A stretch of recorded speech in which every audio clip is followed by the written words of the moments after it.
Yo, it's the CypherTalk, and we have to give a shout out to, of course, Canadian Footwear. We are recording this right here. This is, what is it, April 2nd. We're in the boardroom of Canadian Footwear. They let us use this space, so thank you to them. If you want to get some shoes, you want to get some stuff on your feet to protect you from the elements, you want to run with shoes on, go to Canadian Footwear. And you can tell that these advertisements are not prepared at all. But maybe you've seen the commercials. Mark San Juan is our shoe repair guy, our cobbler. So if you need like some stuff on your shoe to get fixed, yo, go to him, man. He's been doing it for like a minute now. Anyways, we have a special guest. I like to call him a special guest because, again, we were talking before this, and it's funny that you're wearing a green sweater. So I was like, yo, remember Forgot About Dre? Yo, it's like they forgot about Cardy. So Cardy, thanks for joining us on the podcast. Oh, thanks for having me. That's awesome. So I guess let's start at the beginning, man. Like, how did you get started with breaking? Okay, so... Or maybe street dance in general. I don't know. I don't know the full history. Well, I think it started way back when, like... I don't even remember when that breakdancing video came out. Run DMC. It's like that. Oh, and it's like that. Yeah. And that's the way it is. I think it was like 99, maybe? Like with Jason Evans or whatever. The new version of that one. Oh, like the cover version or whatever. Yeah, like the one remake or something. Yeah, the one with Cujo breakdancing in it, right? And so he's in that, and I think it was 99. I saw that, and I was like, okay, that's something I want to give a shot. And so me and my couple friends just started fooling around, just trying to like, even just try to 6-step. And then what we did was like, there wasn't really anything at that time, like, internet wise. And so like we would watch like little gifs of like a guy doing in 1990, so we would try that, and we had to have like no technique at all and just like give it the best we got. But then these guys who came from Alberta, I think they were like part of some like crew called like Red Power or Red Nation or something like that. Okay. And this was like back in 99, so this is like when they're like first starting out. And so they moved back to Winnipeg. And they could do like windmills, they could do 90s, they could do like flares and head spins. And so it's like super motivated to try to like learn how to do that. And then they moved away. And so it's kind of like I didn't learn anything from them, but I just kept the motivation going and just learned on my own kind of idea. So, yeah. Whoa, that's crazy. So no, like I've never heard of anybody mentioning these guys from Alberta who came and then like they left or whatever. Like Bob never mentioned them, like, and I haven't heard anybody else say anything. But so they came and they were they from Winnipeg, or like did they I don't know, like where were their origins from? So they're from like some reserve out in Alberta. I don't even remember where it's called, but their last name were Saddlebacks, and so I don't remember where that was, but I remember. My friend, he had, his mom was like dating like one of their dad. And so they moved out here. And so they just learned how to break dance out there. I don't even know how they learned how. Oh yeah, they're like near Edmonton. And so they learned at like all those much dances that happened back in the day. And so they like learned how to like break dance through those things back then. So, and so then they came to Winnipeg, and then they showed off all their stuff, and then I like just picked it up from there. So was there anybody else with you when you were learning stuff from those guys? Yeah, there's two guys. There's a guy named Trudeau, and we were part of, I forget what our name was again. Oh yeah, the Bottom Rockers. Because we wanted to be like super like, wanted to seem old school, but at the same time we wanted to seem like, we were really cool with the girls, but we weren't really, so. But we like to think that we were, so we formed this crew called Bottom Rockers, and so it was me, Trudeau, and Knuckles. And so we started all at the same time, and what we would do is like we picked up a 6x9 linoleum at like I don't know what is one of those hardware stores, and then we would just like learn in his basement till like we didn't even know what breakdancing music was at that time other than Run DMC. And then like we would like listen to like Daft Punk. like one more time or something like that. Or no, around the world. Sorry, Around the world, around the world. So it seemed funky, and so we're like, yeah, let's just dance to that, right? And then Insane Clown Posse for whatever reason too, right? So like my like origin of like dance of like the music that I listened to was just like kind of off for sure. Like it went from like Daft Punk to Insane Clown Posse to like Run DMC, right? So we learned there, and so so what happened is I actually moved away in grade 9, and so I seen that as like I moved to BC. And so I seen that as like a huge opportunity to be like, okay, I'm going to like be the best breakdancer like in Winnipeg when I get back.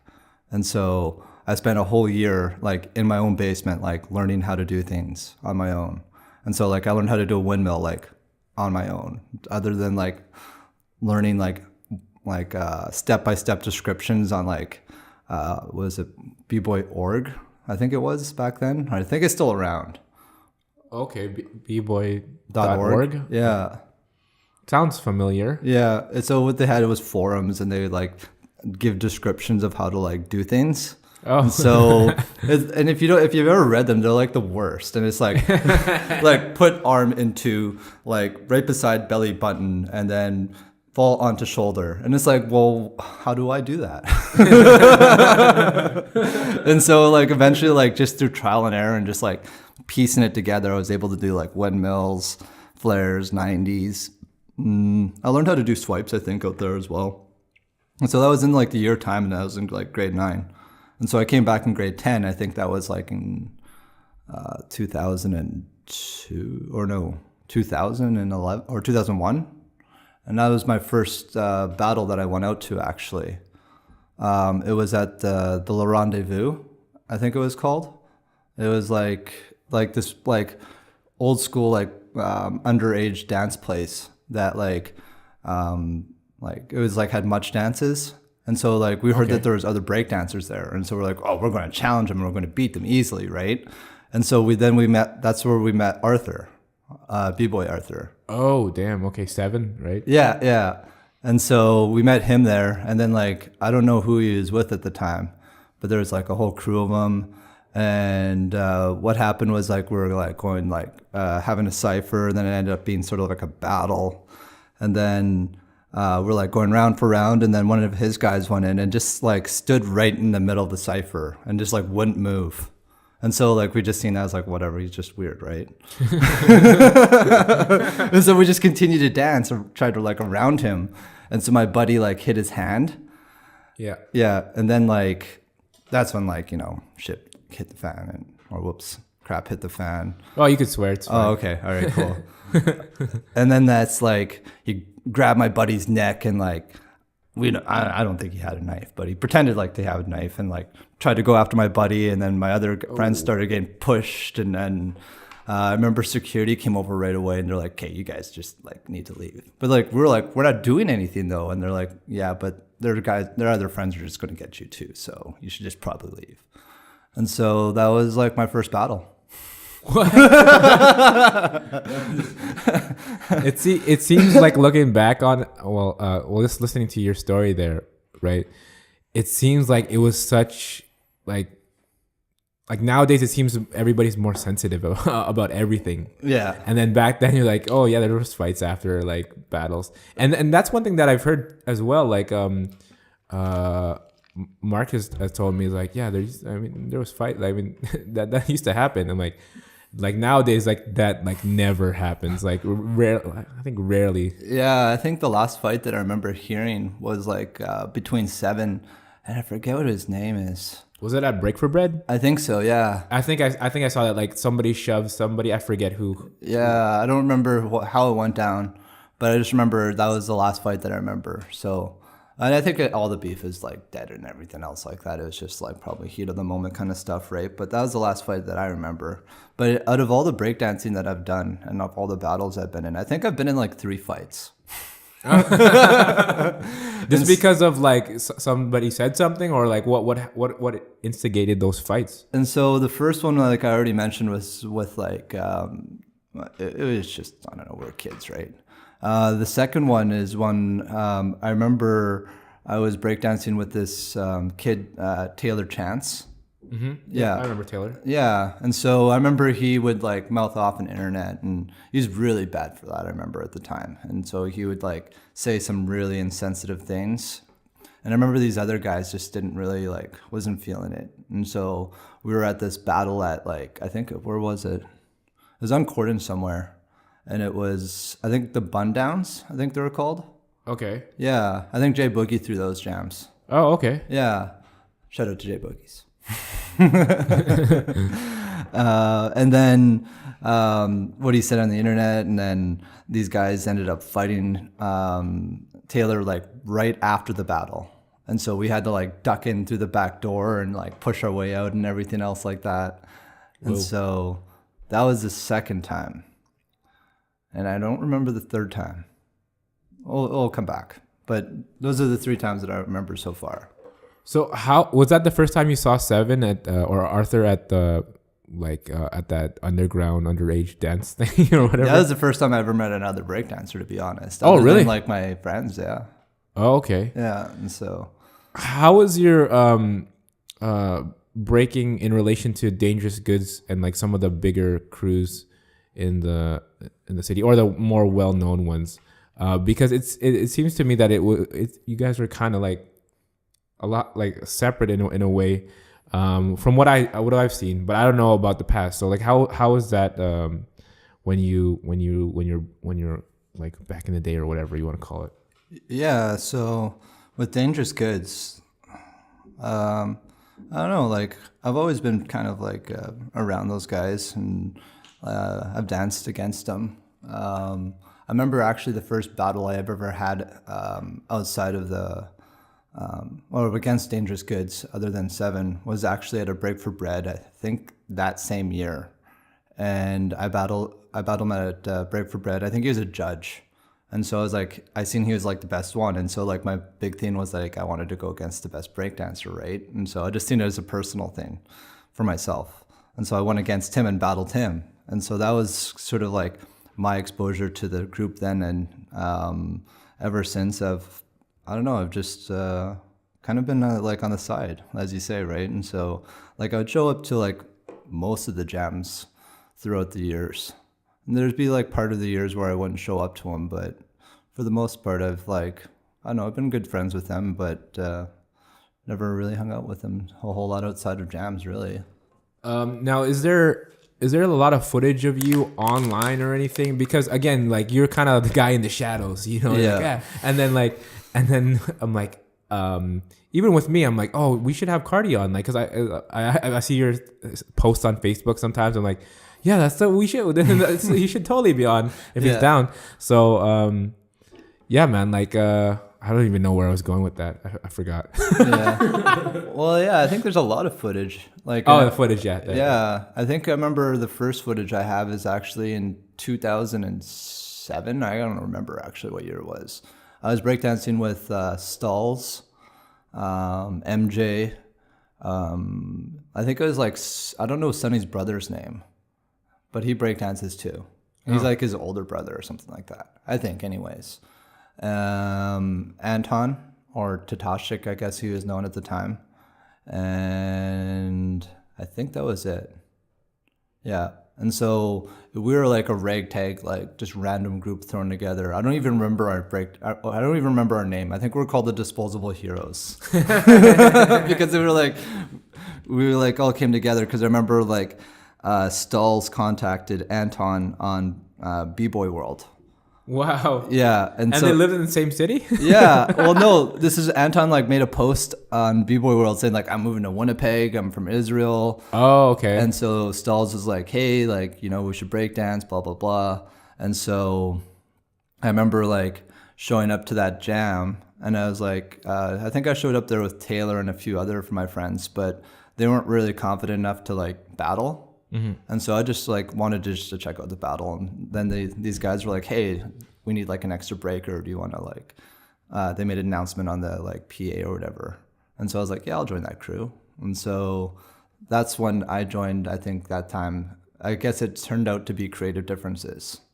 Okay. Okay. Yeah. Yeah. And so that's when we started to break dance, and then we started to sesh together after that. And I remember actually that battle, I battled Rabbit Face. And I think that was like one of his first battles, actually. Oh yeah. Yeah. And That so, seems like it. yeah. And I remember like specifically calling him out in that battle. And so he did really good too. Like not surprisingly, but I was like, I didn't think he was going to be able to like do what he did. So I was really impressed. So, but that was sort of how I got together with those guys. So, but that's, I think, one of the big things that like how I'm always on the sidelines for that reason, or not really remember, because I've never really been a part of a crew in really Winnipeg in a sense. Like I've kind of been a freelancer, kind of done my own kind of thing, right? And so I've been part of like Creative Differences. Like I said, I'm a part of that Bottom Rockers crew, and none of those guys breakdance anymore. And I don't even think Anton breakdances anymore. So, No, I haven't seen anything from him. yeah. And then like after that, after Creative Differences, like me and Anton and Jacob started dancing together, and I don't remember our name for that crew. But anyways, and then those guys moved away, and then Anton's a dad, and you know he does his own thing now. But yeah, I'm sort of all the crews that I've been with, they've all kind of stopped dancing. And Yeah. so, Yeah. It seems like that would be something that would happen to a b-boy for sure. yeah. And so Like- people have lives, and that's just like, you know, kind of what expected, right? And so, but yeah, I think that's kind of the reason why, is because like I've never really been in a part of a crew, right? And so, yeah. We have to talk about this because I think one time, I think this conversation we had, it was in a car, and Yeah. I was asking you about some stuff, but I don't remember everything from that conversation, obviously. Yeah. So, and you know a bit about the past with breaking and stuff, because I think we talked about Midnight Breakers or something. Oh yeah, Midnight Express, I think. Midnight called. Express, yes. Yeah. Midnight Express. Yeah. And so, what do you know about like the past breakdancing crews or whatever? So I remember when I first started, like I was like really learning how to like, I was like trying to learn the scene, I was trying to learn the culture, and trying to learn the own history of of Winnipeg scene. And like I remember even that first year in grade 8, when I started to dance, I remember there were some break dancers at the Forks during Canada Day, and there was like these bongos going on. And so there was like this guy named Lyndon. I don't remember his name, but he was a part of, I think he was part of Midnight Express with Jay Boogie. And so it was him, Jay Boogie, and I think, I forget his name, but he shows up to jams now and then. And he had, I don't remember his name. But anyways, there's those 3 guys I remember were a part of, I think, Midnight Express. And I remember they had their, like, one of them had their jackets on. And so I was like, whoa, that's like super cool, because I didn't know like we had like breakdancing crews in Winnipeg, right? And so, and this was in '99. And so like, that's when like, I think, I don't know, hip hop was kind of like regaining its roots again, because it felt like it fell off in like '98 for a little while, and '99 it just kind of like was gone, it seemed like, right? And so it's like super cool to see that. And so I thought it was like completely gone. So, and then I remember there was like, I remember watching I think it wasn't a Break for Bread, what was it again? A DMC, I think it was called. And it was in 2000. And it was at, what was it called? The Burton Cummins Theater. I don't know what it's called now. Oh, I think it's still called the Burton Cummins Theater. It was called the Walker Theater. Oh yeah, the Walker Theater. And so I would watch like the DMC the Walker Theater jam there. And then I remember seeing like Bob there, and he battled with, I think that was Dangerous Goods at the time. And so I think he battled with, I don't remember who. And then there was another, it was like, I think it was like Boogie Crew or something like that. It was like Ziggy and some other guy named Bboy Ivan, I think. Another guy named Bboy Ivan. And he was like super buff. It's like Jungle Boogie or something like that. Yeah. And so those 2 guys were like, I think it was the finals between Ziggy, and it was essentially against Bob. And then there's those other 2 dancers, but those were the 2 big names for the battle that night. And so I remember those guys. And then there's really, I don't know, that's kind of where it is for that part. And this is in like 2000? Yeah. Yeah, in 2000. This is I remember when that happened. So Well, it's awesome that you still remember some of the years. yeah, There's some years that I don't even remember. I'm like, oh, what happened in 2012? I don't know. yeah. Well, But, yeah. I just remember like just certain years, just from like, oh, okay, 99 is when I like started to break dance. In 2000 when I started to see things happen, right? And so I just remember just certain dates like that, right? And so, and then like I remember I think in grade 10, I met this guy named Ben Lazo, and he's related to Pat Lazo. Okay. And Pat Lazo, I think some of his cousins were breakdancers and everything like that too. And so we started to like get more into the scene through that way. And so this was in grade 10. Or no, even, yeah, grade 10, I went to Grand Park, and that's how I met him. And so that's where I started to like learn things like different moves through Ziggy. And so Ziggy is sort of the person that kind of like taught me a few like power moves. I haven't like seen the guy a whole lot, but like I met him probably like 5 times. But we've seshed together. But he would teach me a lot of things, and that's through essentially who I saw who kind of brought me up in this scene, right? And so he's like kind of my role model that I see in this scene. So, and Ziggy was like the only like white guy that was like breakdancing then, and so it was like super neat, right? And so that's just, yeah. Well, yeah, Ziggy is one of the names I remember. I think Gamboa mentioned him on a couple podcast episodes, and actually, me and Mark had a discussion about this. Like, who is the first break dancer in Winnipeg? Like, we wonder. Like, and then he's like, oh, maybe it was a native guy. Maybe it was like, we just have these weird thoughts of like who could it have been. Because like you hear about City Lights, right? And then like, does it go back further, or was it one of those guys who started, or was it somebody seeing Flash dance and then like, oh, I want to try this? Was it like, like I don't even know. So that's what we're trying to dig deeper into, just to, we're like curious and stuff. Well, like I kind of like sort of know some of the like older history of Canada's breakdancers. Like I remember like Bob would mention like this crew, like even before Midnight Express, and like this would have been like probably like the early 90s.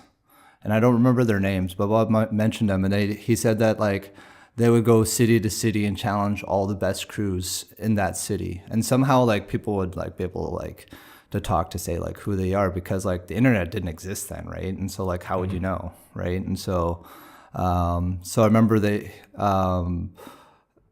ever since then, Winnipeg has been seen as like this really kind of like keeper of like history and foundation and style ever since then, because of this crew that happened back in the 90s that they just essentially, from what I understand, like wiped out everybody. And they went down to Toronto and challenged one of their best crews, which I understand was the Canadian Breakdancers or something like that. The one that's Stephen Lafleur is in. Oh, Canadian Floor Masters. Yeah. And so they challenged them, and I think they won against those guys. That's insane. Yeah, in the 90s too, right? And so that's when they were like at their kind of like prime as well, because these guys, the Canadian breakdancing crew or whatever, I remember Floor Masters. Yeah, they traveled like across like Europe doing their thing, right? I don't know. I'm not sure about that. I have to say I don't know. And so, but they were I think they were one of the first like people, first Canadians breaking, I think. Yeah, and so where I was going with that was that like I think the Floor Masters at that time were seen as like one of the first breakdancing crews, or like one of the like major breakdancing crews in Canada. Mm-hmm. And they sort of like passed this torch on to like Winnipeg, right? And so I think ever since then, Winnipeg's kind of held that torch for a lot of like of that foundation and some of that history and that style. So like the question is, who are those guys and where are they now? I don't know. Like that, I think that like Bob would be like ultimately like the best person to know that. Like I learned a lot of my history about like Winnipeg stuff through that guy. And so, and then also like through Ben Lazo's cousins as well, and Pat Lazo, like learning through those guys. And like, yeah, like at the time, like when I first started breakdancing, the internet wasn't even a thing, right? And so like the only thing that we had was like talking to each other, like actually going to these different schools and challenging people. And so like I remember like going to Grand Park and like challenging like their crew there. And that ended up, funny enough, being Pat Lazo, or not Pat Lazo, Ben Lazo. and his friends. So yeah, and so that's the only thing that we had at the time. So the quest continues to find out the origins of the hip hop culture within Winnipeg. yeah, It's and it dives deeper with the other like core four elements too, like who started like graffiti here, who started like DJing, like who started like emceeing and stuff. So it's an interesting thing to think about, and hopefully we get more answers as we go along. Speaking of that, there's this one video on YouTube. I don't even remember what it's from. I don't know who even posted it, but it's I think it was in like 1993. It's like a boat party. Like the boat cruise or whatever they have on the red.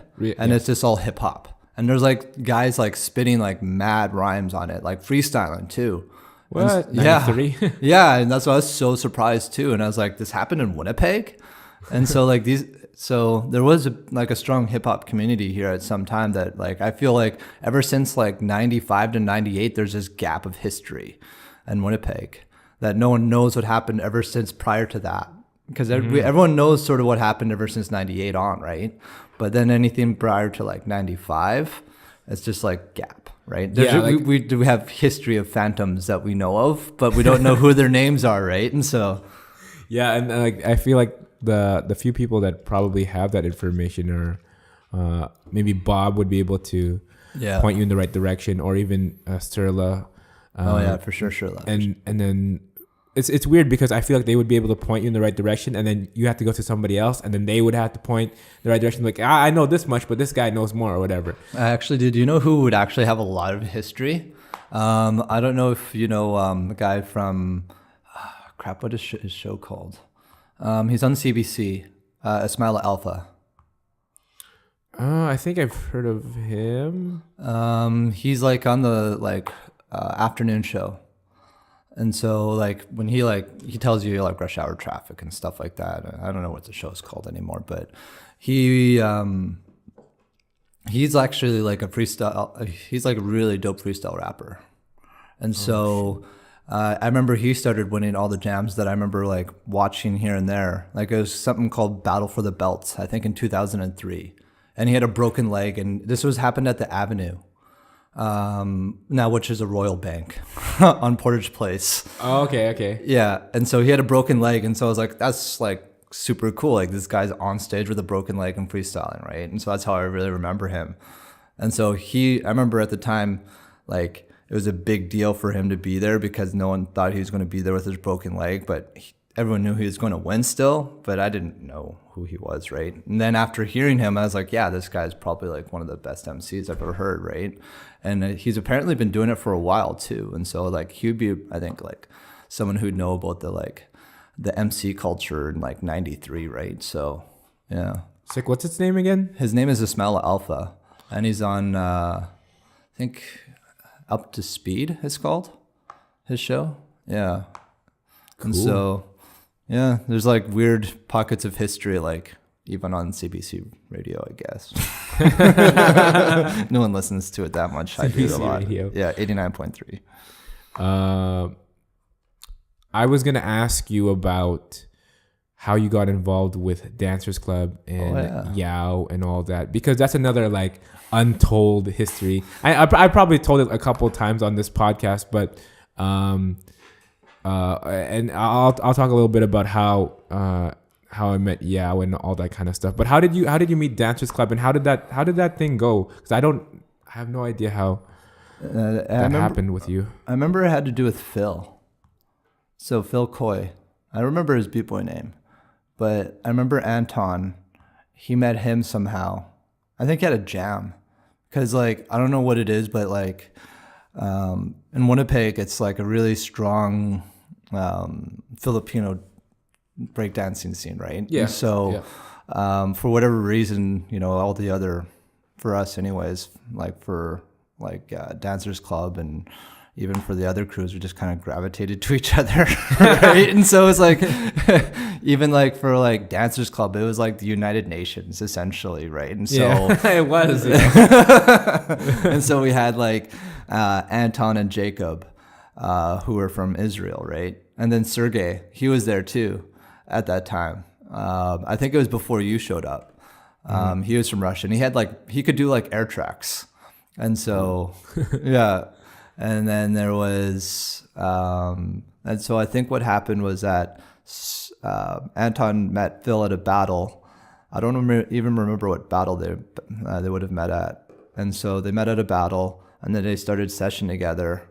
And then we started session with Phil all the time. And then Phil ran into these guys from, I think it's because they all go to school together, right? I think Phil went to the U of W. And so he met with, I don't know who went to the U of W. I think it was Ray. I don't even remember Ray until later. Oh, actually. okay. And so he ran into like Ray and all the different cats from the U of W. And so they were all friends, and they were dancers too. And then they were like, hey, we have all these friends from U of M, like that dance too. And like, why don't we just like hang out all together and like dance, right? And so it started off, as far as I remember, how Dancers Club started was that it was Yao and Jack who first started it, because they were like essentially the best poppers at that time, I felt. And Jack was like actually kind of like, he was a way different popper than anybody else that I've ever met, because he had a whole different flow to him, and he like did different moves. Like, I don't know, I can't explain him. He's very fluid in what he did, right? Okay. Yeah, and so that's what I remember about Jack. And Yao, he's really technical, right? And so like he's really good at what he does. And so I remember those two guys kind of started it because they're like, okay, we dance. And then Phil kind of got involved, and they're like, hey, we have these other friends that dance. Do you want to teach? And then that's when it like started to become this like whole like club where we learned how to like teach different skills to each other. Yeah. Yeah. It was pretty cool, man. I wish that it still kind of existed how it was before. Yeah. But it's different now, and you see Holy Funk kind of develop out of that. I have no idea who Holy Funk is. Yeah, it's I don't know if you met him, Carson. Okay. But Ray's in it. Right. Ray, Carson, and then I think Django. If you remember. Oh yeah, Django. Django was a part of it until he moved to Toronto. Away. Yeah. But I remember when I kind of got in there. I think somehow, and again, I'm forgetting a lot of stuff, but Mark was telling me about like, oh, this session with these guys, and like, I'm like, okay, I'll go with you. So he went, and I think Allison was there. Allison Trinidad was there. Oh yeah, okay. And then this was still in the Taché gym or whatever, I think. Before they tore it down. Yeah, before they tore it down. And I remember Yao. I remember, I think, Webster around the beginning. I remember Wayne. Yeah. Wexton, I think his last name was. Yeah.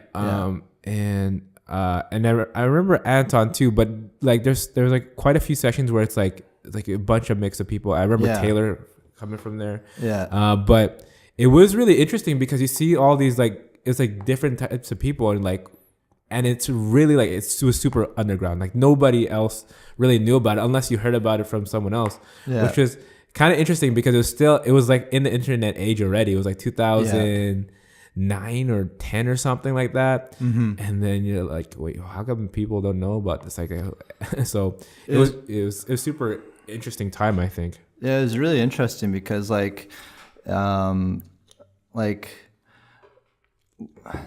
just felt like at that time, like, it's not that I said that I didn't feel a part of this scene. It's just that I didn't know if that scene was for me, right?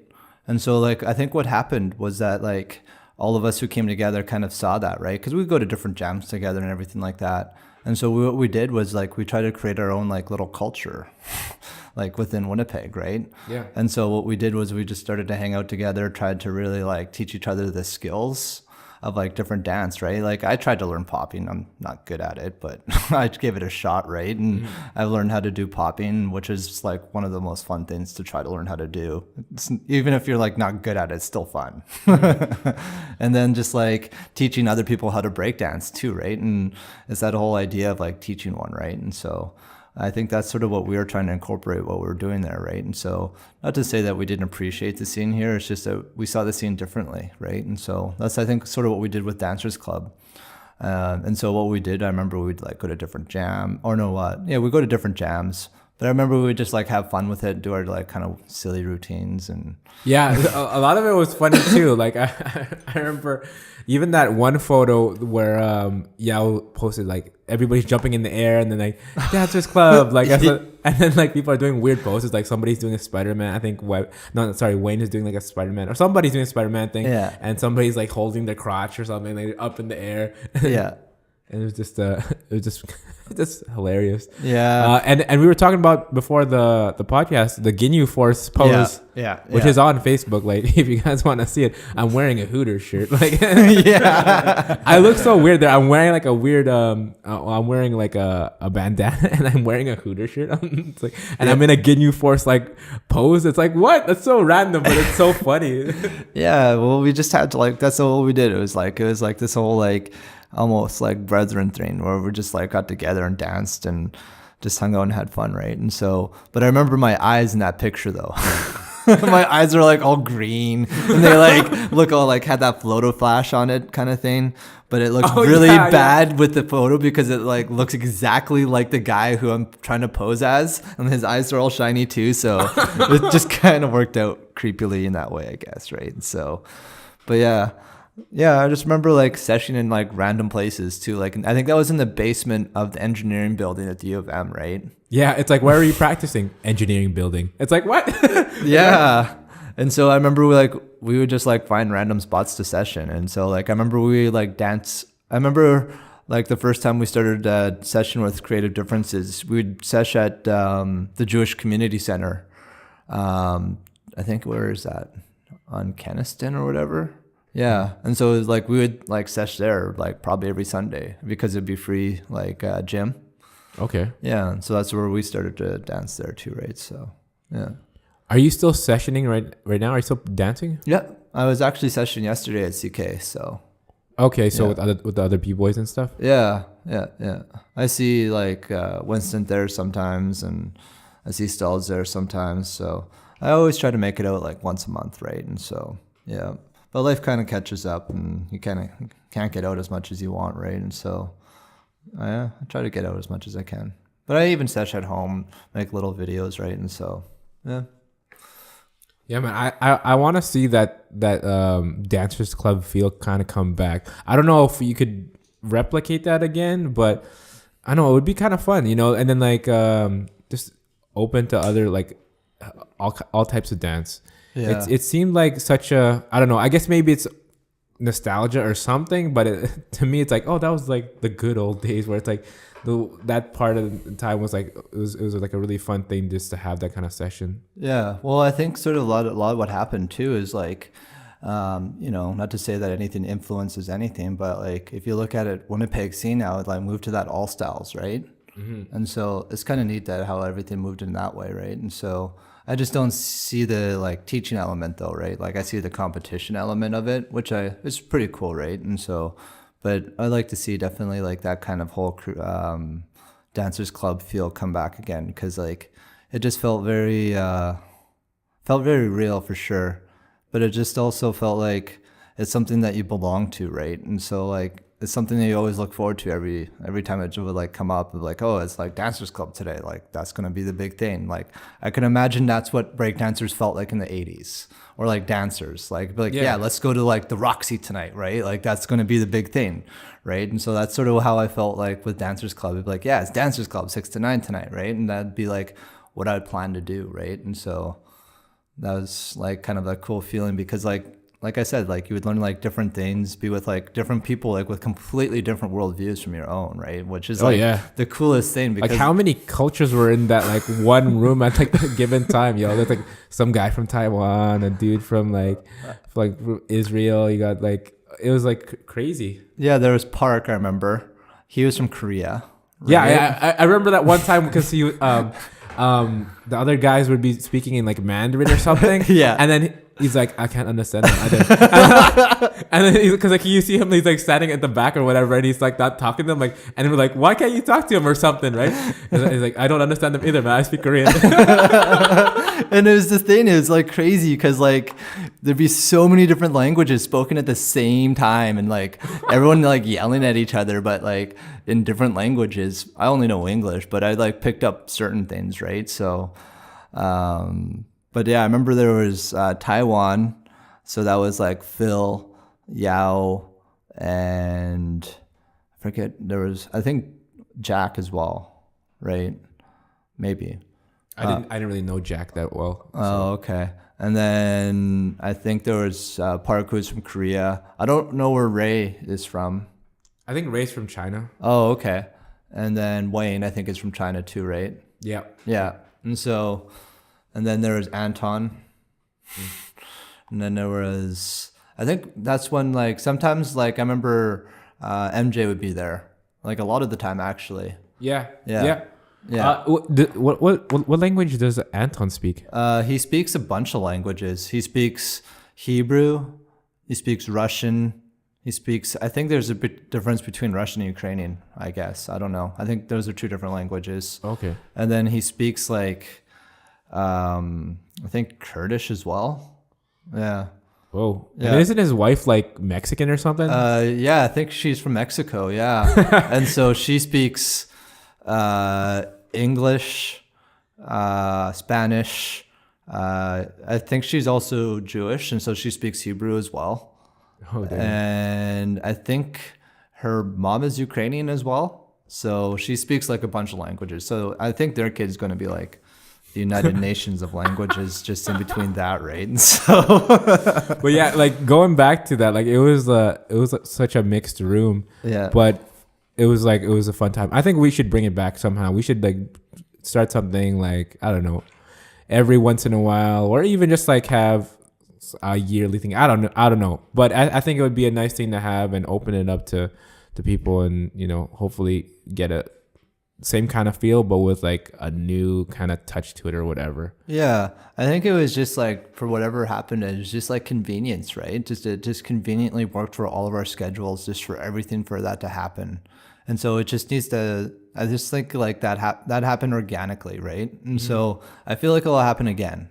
It's just like where it will happen, when it will happen will be a whole different thing, right? It might even be like a younger crew that like does it themselves, and then we just like kind of like, hey, what's going on over here, right? And so I feel like that's what's going to happen, right? And so, and I remember Bob was telling me this too. It's just like, you know, like all the dancers here, like I've been breakdancing now for like 20 years, right? And so, and I think Bob has been up to like 25 now.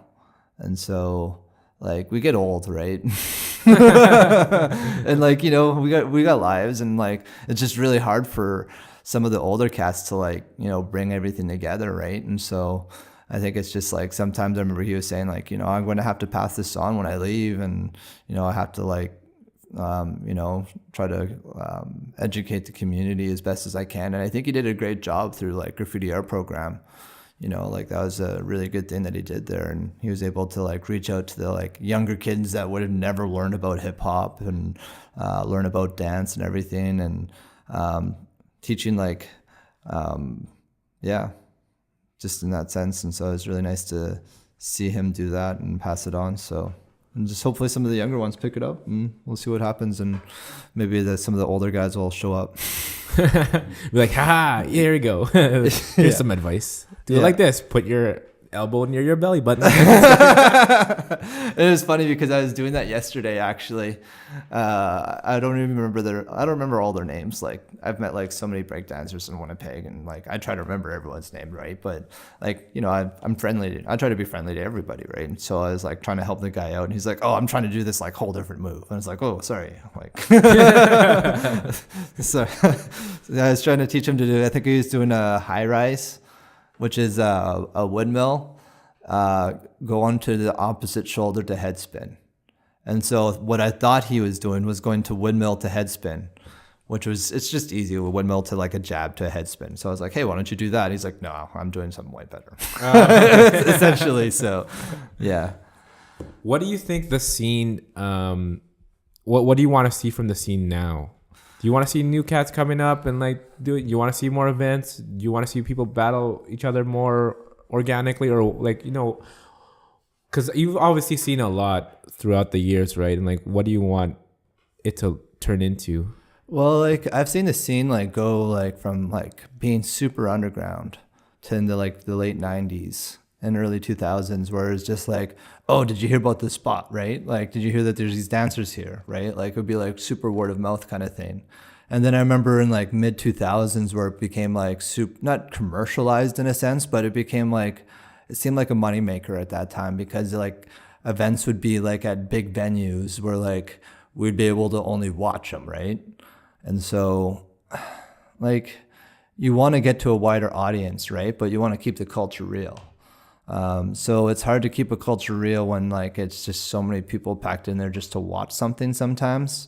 Whereas I feel like a underground jam where people are there to like all contribute to like this whole scene kind of idea, right? So it's kind of a tough thing between there, right? So just for me, like I remember I appreciated more the underground scene kind of thing, where it'd be like, oh, did you hear about this spot? Like you hear about these guys, and like it would be like kind of like a big thing, I feel. Whereas like if you read about something on Facebook, like, you know, then you see like 200 people invited and like 75 people are going to be there, then it just, I don't know, just takes the feel out, I feel, right? So Are you gonna be at the Dangerous Goods event April 29th, I believe? oh yeah, I'm going to definitely go be there. So I don't know if I'll compete, but I'll definitely go there to support, right? And so I try to support as much venues as I can and as much events. I think it's just a 7 to Smoke. I think there's a 7 to Smoke like all styles battle, and Oh, then okay. a 7 to Smoke B-boy battle. So I don't know if I don't think they're gonna be opening it to people to compete and stuff. Oh, sweet. But they're just inviting a few people to battle. Man, it's good to have you on here, man. I rarely get a chance to just speak to you like this, and it's a lot of insight. I don't know where to go from here. If we should continue, how long have we been going on for? 50 minutes. 50 minutes. Yo, that was a pretty quick 50 minutes, though. Oh yeah, for sure. Well, I don't know. What else do you like talking about? What are some stuff that you like are into that has like nothing to do with breaking? Okay, here. This is the thing too. I'm a social worker. So I work with children. That's what I've been doing since like probably since I was 20. And so I remember when I was 20, I started teaching breakdancing to kids in reserves. And so my mom like worked in communities, and she was a social worker, right? And so she would work in all these different communities, and she's like, hey, like, what would you want to like teach kids how to dance? Like it would be like a positive role model kind of thing, right? And so I started doing that, and then that kind of led me to like wanting to work with children. And so then I went to school at the U of M. And so I was at the U of M for 8 years. So I got my, Wow. Yeah, I worked on a BA in Native Studies and Literature and a BSW. And so that led me to working at an organization called Bboy. And so I worked at Bboy as a community developer. And so I worked with youth specifically to develop communities. And so what I did was I developed the youth council. And with the youth council, what I did was like I got all their opinions about what they want to see in their community and how they're going to do it. And so this model hasn't really been able to been used or replicated anywhere else, or actually anyone hasn't really thought of it in that sense, because what I feel like a lot of community developers try to do is try to bring as much resources and try to bring as much funding and bring as much professionals and experts to a community.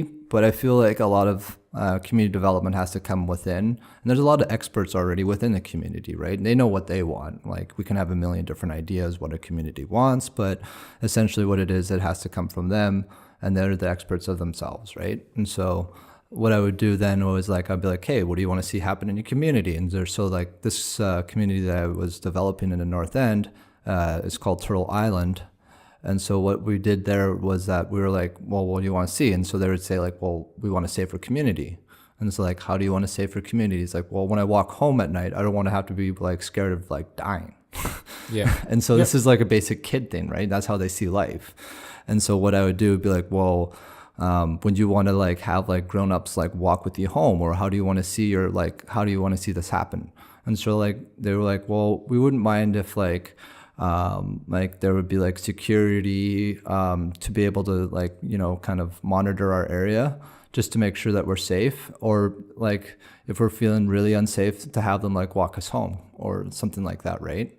And so what we did then was we approached the Manitoba Housing, and we're like, yeah, the kids are feeling super unsafe in the area. Is there anything we can do? They're like, well, we recently got this funding to be able to like put up cameras and stuff like that, right? And so they're like, why don't we just start to focus on that area, since it's been a need that's demonstrated to the kids. Since then I put it into like writing, and so then they're like seeing it as a survey, and then that's when I realized like, hey, like what I'm doing is research in live time.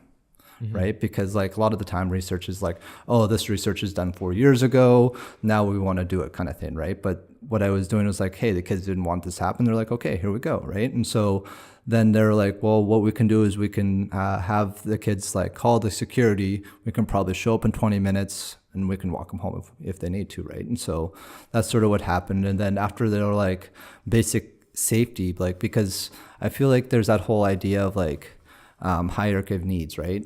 Yeah, Abraham Maslow's hierarchy of needs. It's Maslow's, yeah. Yeah, so and safety is like one of the like the base levels, I guess you could say. Yeah, the base levels of those hierarchy needs. Yep. Yeah, and so the next would be like the kids after that would feel safe. Then they would be like, well, we have no food at home.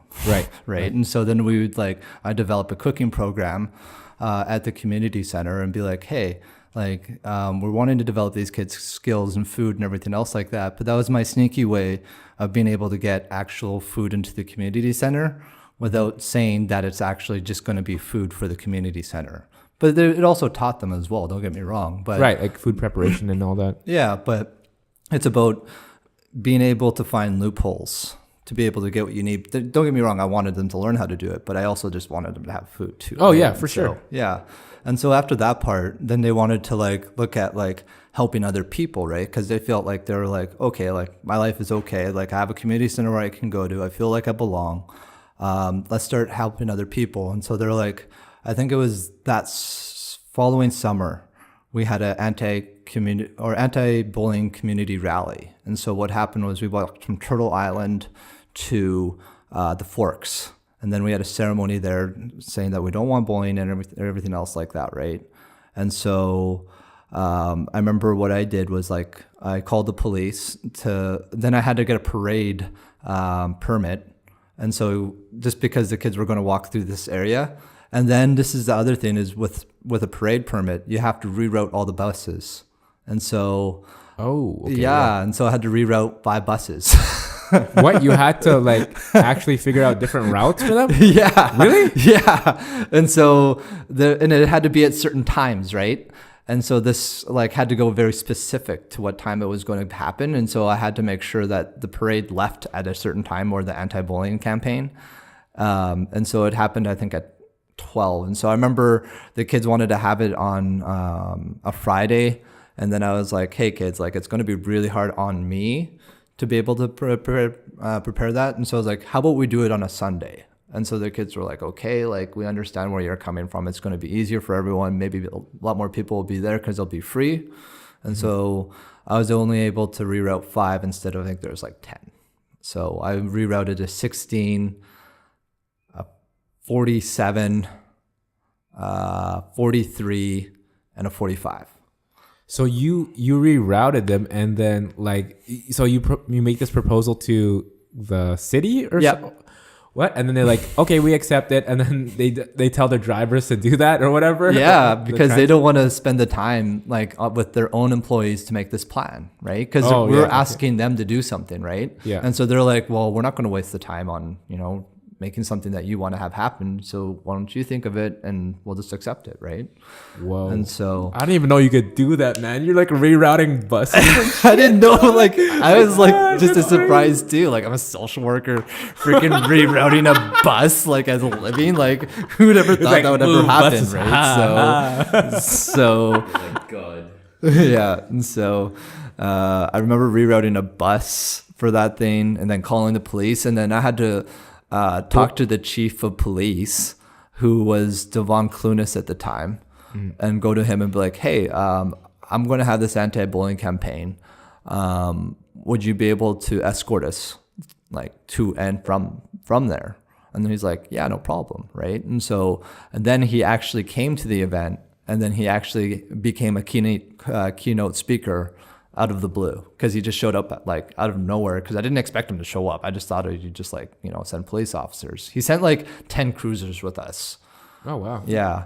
And so it was luckily enough too, because we needed it, because there was like 300 people like that walked on this parade too, right? And so I had to meet with Devon Clunas to like meet that, and then he ended up becoming a keynote speaker.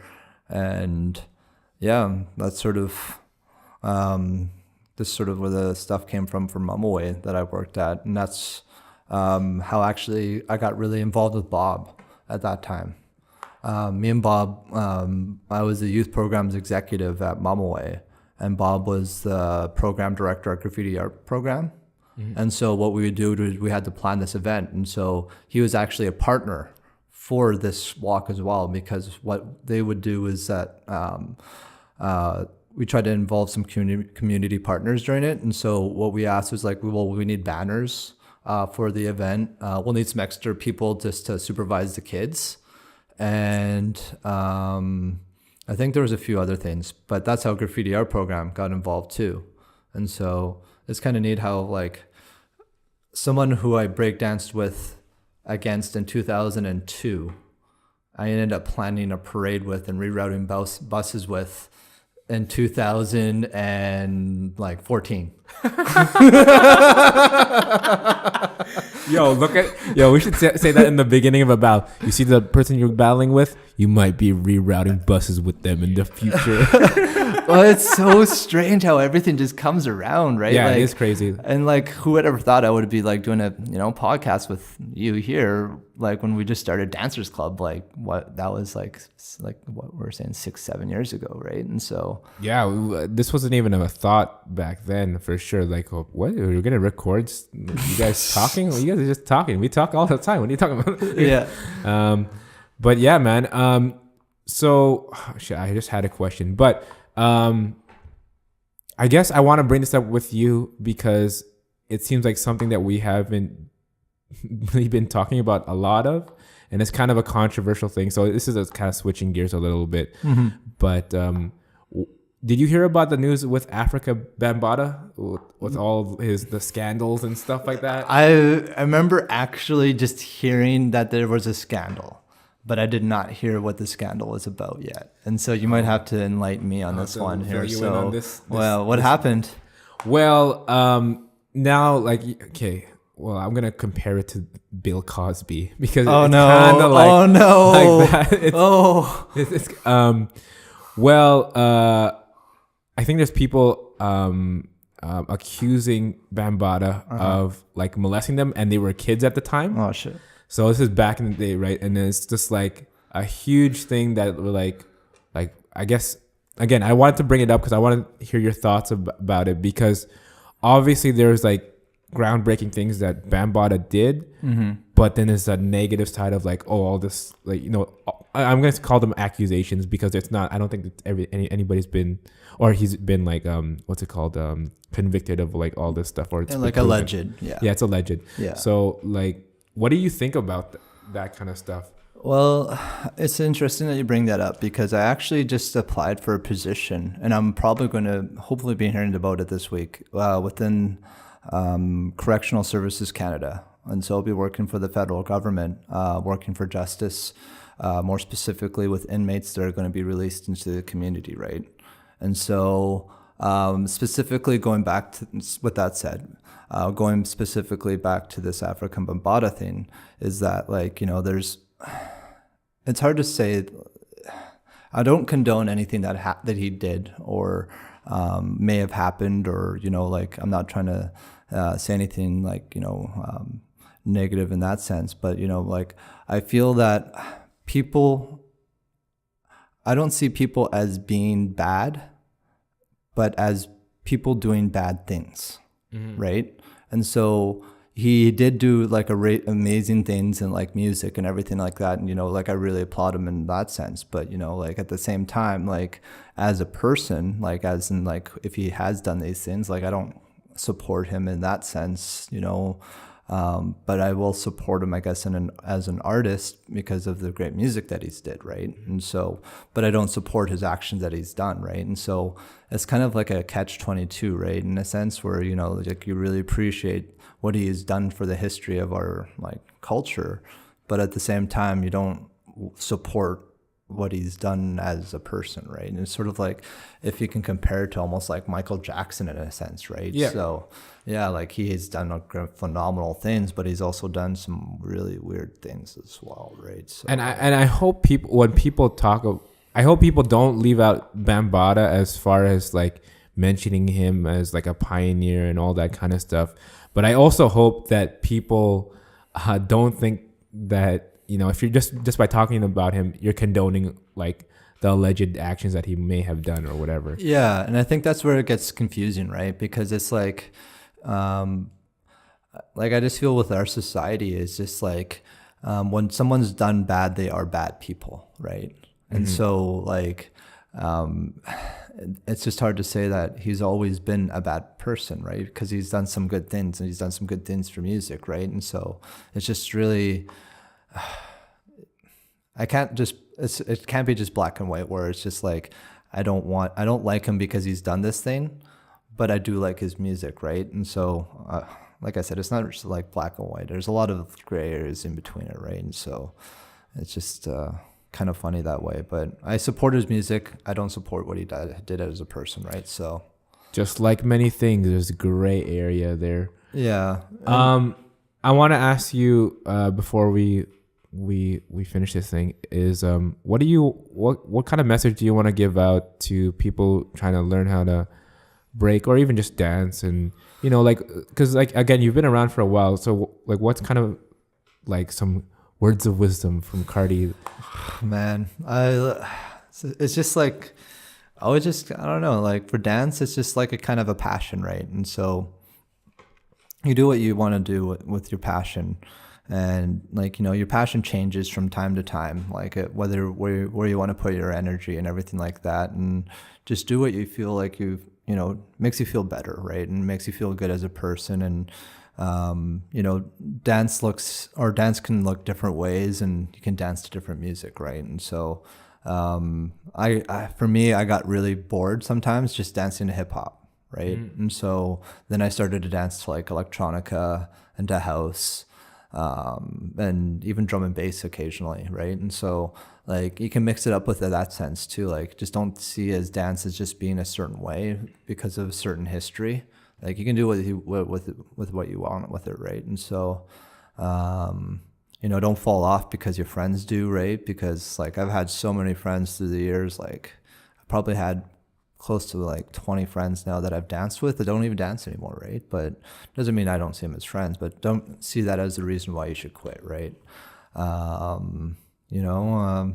Just do what you feel feels good, and that's it really at the end of the day. And I feel like as I got older, as soon as I got like into the 10-year range, that's when I felt like when I got more motivated is when I started to teach, right? And so when there's a certain age that you hit where it's just like, hey, like I learned that, I've been through that before, and it's just like helping someone else through that, right? Like it's being that teacher that you wanted to have when you went through like some hard things as a dancer, right? And so just remembering that feeling that you had doing that and then helping someone else through that, right? It just feels rewarding in that sense. It's like, hey, like I helped him through that little bit of struggle that he had.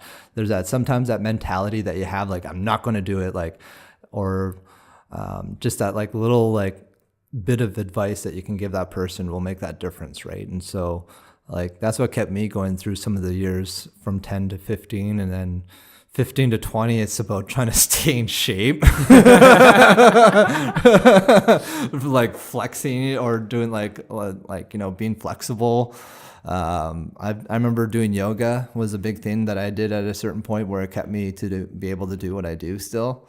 So anyone who's in there like 10 to 15 going into 15 to 20, like your body starts to fall apart.